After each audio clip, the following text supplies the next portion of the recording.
Welcome back to my channel. இன்றைக்கி இந்த வீடியோவில் என்ன பார்க்க போகிறோன்னா, கனகம்பட்டி சித்தர் அவங்கள பற்றி தான் பார்க்க போகிறோம். இந்த கோயிலுக்கு போகணும்னா 6 மாதமாக ரொம்ப யோசிச்சுக்கிட்டே இருந்தோம். இன்றைக்கி தான் ஒரு நாள் வந்திருக்கு. இன்றைக்கி என்ன நியூ இயருக்கு அவ்வளோவா கூட்டம் இருக்காதுன்னு சொல்லிட்டு நானும் எங்கள் அம்மாவும் போகலான்னு இருந்தோம்.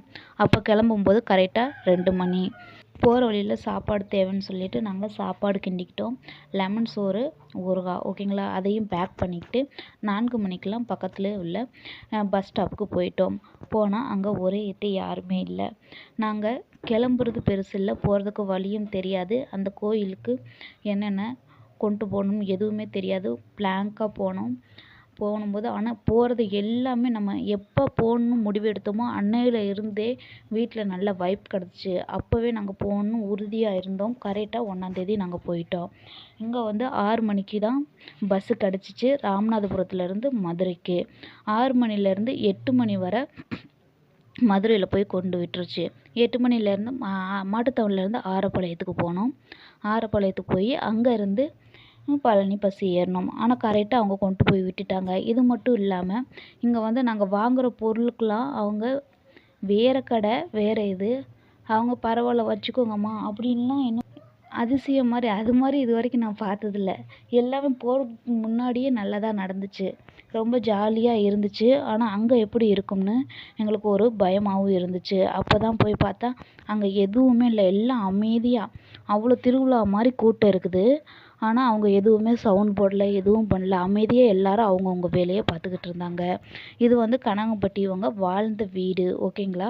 அந்த வீட்டை பார்க்குறதுக்கு இப்போ க்யூவில் நின்றாங்க எல்லாருமே. நாங்களும் க்யூவில் நின்றோம்.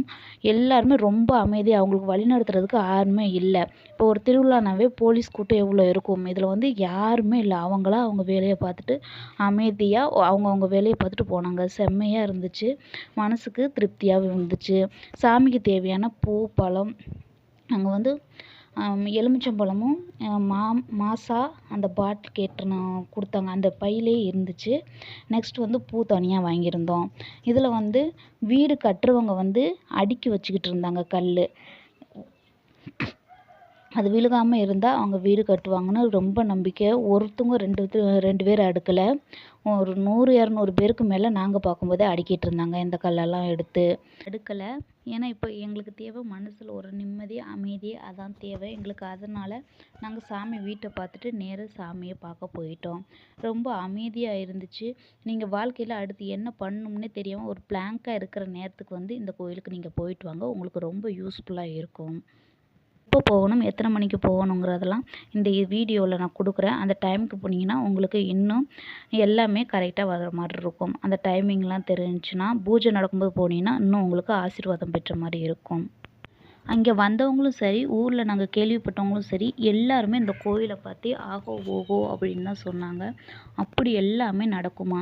இந்த டைம் டேபிள் நீங்கள் பார்த்துக்கோங்க. அங்கே போகணும்னா அந்த நேரத்தில் பூஜை நடக்கும். நாங்கள் போகிற நேரத்துக்கு இதெல்லாம் எங்களுக்கு தெரியவே தெரியாது. அங்கே போய் தான் இருந்தோம். 12 மணிக்கு பூஜை அப்படின்னு சொல்லி போட்டிருந்தாங்க. எங்களுக்கு பூஜை எத்தனை மணிக்கு நடக்கும்லாம் தெரியாது. ஆனால் அதை பார்த்தோன்னா 12 மணிக்கெலாம் நடத்துவாங்க அப்படின்னு எங்களுக்கு தெரியாது. நாங்கள் போனால் எல்லாம் மூடி இருக்கும், நம்ம சும்மா பார்த்துட்டு வரலாம் அப்படின்னு சொல்லிட்டு வெளியே தான் பார்த்துட்டு வர முடியும், அதையாச்சும் பார்த்துட்டு வரலாம், அந்த கோயிலுக்கு போயிட்டு ஃபஸ்ட்டு வந்துடலாம் அப்படின்னு சொல்லிட்டு தான் போனோம். அங்கே போய் பார்த்தா தான் தெரிஞ்சிச்சு 12 மணிக்கு ஒரு பூஜை இருந்துச்சுன்னு. ரொம்ப சந்தோஷம். அதோட அந்த பூஜையில் கலந்துக்கலாம் அப்படின்னு போனோம்.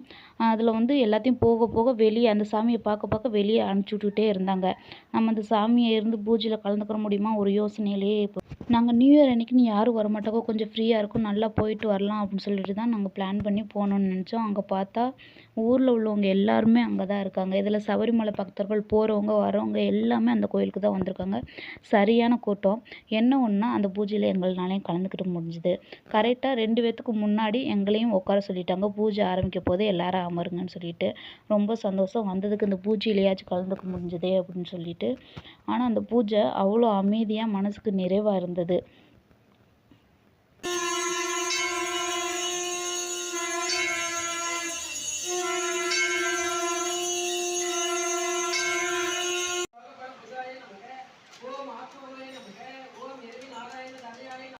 2 மணிக்கு எந்திரிச்சு கிளம்பி வந்ததுக்கு பூஜையில் கலந்துக்கிட்ட ரொம்ப சந்தோஷம் இருந்துச்சு.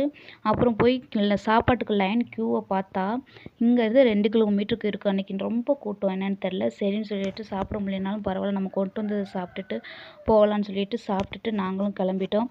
அந்த சாப்பிட உட்காரும்போது அங்கே வேலை பார்த்த ஒருத்தவங்க எங்களுக்கு கொஞ்சம் தெரிஞ்ச மாதிரி பேசுனாங்க, நல்லாவே பேசுனாங்க. அவங்களாவே வந்து நீங்கள் கடை வச்சுருக்கீங்களாம்மா, என்னம்மா பிரச்சனை அப்படி இப்படின்னு கேட்டது கொஞ்சம் ரொம்ப சந்தோஷமாக இருந்துச்சு. வாங்கம்மா, நான் சாமி காலில் வச்சுருந்த பொருள்களை உங்களுக்கு தரேன், உங்கள் வீட்டில் போய் வைங்கன்னு சொல்லிட்டு சாமி போடுற சுருட்டு, சாமி பாதத்தில் வச்சதை கொடுத்தாங்க, பூ எல்லாமே கொடுத்தாங்க. ரொம்ப சந்தோஷமாக இருந்துச்சு. ஒரு எலுமிச்சம்பழத்தை கொடுத்து, எங்கள் அப்பாவுக்கு வந்து ஸ்ட்ரோக் இருக்குது, அதனால தான் நாங்கள் போனோம். அது வந்து சரியாகுமா, இதை வந்து புழிஞ்சு நீங்கள் கொடுங்க அப்படின்லாம் சொன்னாங்க. எங்கள் அப்பா எப்போவுமே கத்துவார் டென்ஷன் ஆகி. இங்கே போயிட்டு வந்ததுலேருந்து எது கொடுத்தாலுமே எதுவுமே கத்தாமல் இது பண்ணாமல் மெதுவாக அமைதியாக இருக்கிறாங்க. அது வரைக்குமே ரொம்ப சந்தோஷம். இந்த கோயில் அவ்வளோ அமைதியாகவும் அவ்வளோ இதாகவும் இருந்துச்சு. இங்கே நீங்கள் முன்னையே போயிட்டீங்கன்னா அங்கே உட்கார்றதுக்கும் இருக்குது. கரெக்டாக பூஜை இருந்தால் உட்காந்துருக்காங்களா, 200 300 பேர் உட்கார்ற மாதிரி தாராளமாக இடம் இருக்குது. நீங்கள் போய் ஒரு மூலையில் உட்காந்துக்கிட்டா கூட பூஜை நடக்கிறப்ப பார்க்கலாம். இந்த இதில் வந்து பூஜை நடக்கும்போது லைவ் வீடியோ அந்த அவங்களுக்குன்னு இருக்கிற யூடியூப் வீடியோவில் போட்டிருந்தாங்க. அந்த வீடியோவில் எடுக்கும்போது நாங்களுமே அந்த வீடியோவில் வந்திருந்தோம், எனக்கு கிட்டவே இருக்கிறதுனால. ஆனால் அவ்வளோவா கிளியரன்ஸாக முகம் தெரியல. இருந்தாலும் அந்த பூஜையில் கலந்துக்கிட்டதே எங்களுக்கு ரொம்ப இதாக இருந்துச்சு. நீங்கள் போகணும்னா கண்டிப்பாக அந்த டைம் டேபிள் பார்த்துட்டு போனீங்கன்னா, அதுக்கு கொஞ்சம் கிட்ட வர மாதிரி டைமில் போனீங்கன்னா ரொம்ப இதாக இருக்கும். பூஜையில் கலந்துக்கிட்ட நிம்மதியும் கிடைக்கும். இங்கே வந்து 12ஆம் ஆண்டு மகா குரு பூஜை நடக்க போதாம். 28 2வது மாதம், ஓகேங்களா, 28ஆம் தேதி 2வது மாதத்தில், பிப்ரவரி மாதத்தில் 28ஆம் தேதியில் நடக்க போதாம். நீங்கள் போனீங்கன்னா ரொம்ப விசேஷமாக இருக்கும். உங்களுக்கு டைம் கிடச்சிச்சின்னா நீங்கள் போங்க. இன்னும் 1 மாதம் இருக்குது. உங்களுக்கு ரொம்ப ஆசீர்வாதம் கிடைக்கட்டும்.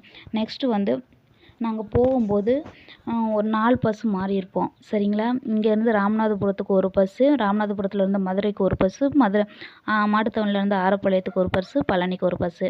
அப்படி இருக்கும்போது என் பையன் வந்து ரொம்ப டயர்டாயிட்டான். அம்மா என்னம்மா இவ்வளோ பஸ்ஸில் போயிட்டுருக்கோம் அப்படின்னு சொல்லும்போது, சரிம்மா அப்படிதாம்மா போகணும் சாமிக்கு அப்படின்னு சொல்லிட்டு சொன்னேன். ஆனால் வரும்போது என்ன நடந்துச்சுன்னா, அந்த வெயிட் பண்ணிக்கிட்டு இருந்தோம். அந்த கோயிலை விட்டு வந்து வெளியே வெயிட் பண்ணி ஒரு 10 நிமிஷம் தான் ஆகும். நேராக எங்கள் ஊர் ராமேஸ்வரத்துக்கு ஒரே வண்டியாக வந்துச்சு. அதில் ரொம்ப சந்தோஷம். எங்கள் பையன் பேசுனது சாமிக்கு கேட்டிருக்கா என்னன்னு தெரியல.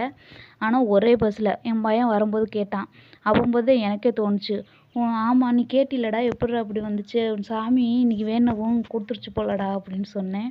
ஒரே பஸ்ஸில் வரவும் நல்லா நிம்மதியாக தூங்கிட்டு வந்து இறங்கிட்டோம். எங்களை அதே மாதிரி அந்த பஸ்ஸில் உள்ளவங்க ரொம்ப ரொம்ப அமைதியாக பேசுனாங்க. என்ன சொன்னாலும் இங்கே நிறுத்துங்கன்னா நிறுத்துனாங்க, வாங்கி கொடுத்தாங்க. இதில் இத்தனைக்கும் பாயிண்ட் டு பாயிண்ட்டு.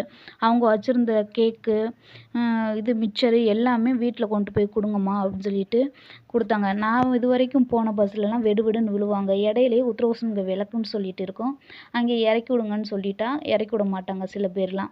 அவங்க நின்று இறக்கி விட்டு நல்லா நிம்மதியாக வந்தோம். போய் சாமியை கும்பிட்டுட்டு வந்து 8 மணிக்கு இறக்கி விட்டாங்க. நாங்கள் 9 மணிக்கு வீட்டுக்கு வந்துட்டோம்.